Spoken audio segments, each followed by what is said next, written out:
dalka dibadiisa iyo gudihiisaba dhambaalka nabadeed ka soo diray ee arrinta la xiriidha magaalada Gaalkacyo waxa weeye nabad wax dhaamaa ma jiraan noloshu waa nabad dhalinyarada yaryarkaana dhiigooda wuxuu mas'uul ka saaran yahay nimanka siyaasiyiinta dadka walaalaha dhiigooda inta lagu ekeeyo wixii mushkilad oo jirana wada hadal lagu dhameeyo intaasi dabadeed walaalayaal urur macnihiisu waxa weeye bulsho isu timid oo isugu timid inay danaheeda ka tashato aqoonta social study-ga canaawinta waaweyn ee marka la baranayo ugu horeeya caruurta la baraa waxaa ka mid ah cinwaan ah society as an organ bulshadu waa xubin oo kale 1400 sano ka hor nabigeenna calayhi salaatu wasalaam ereygaas inoo sheegay kamathali ljasad xadiiskii uu ka hadlayay dadka islaamka say isu yihiin مثل المؤمنين في توادهم وتراحمهم وتعاطفهم كمثل الجسد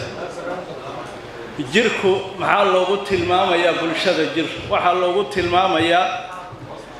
jirku waa xubno kala hawla isku hawlna wada iyagoo kala hawla dalka Filibiin la dhaha wuxuu leeyahay hal hays qurux badan hal hayskoodu wuxuu yahay unity in a diversity annagoo kala duwan haddana aynu midowno jirku caloosha shaqada ay qabato waa uu ka duwan tahay sanbabka shaqada uu qabto waa ay ka duwan yihiin lafaha shaqada ay qabtaan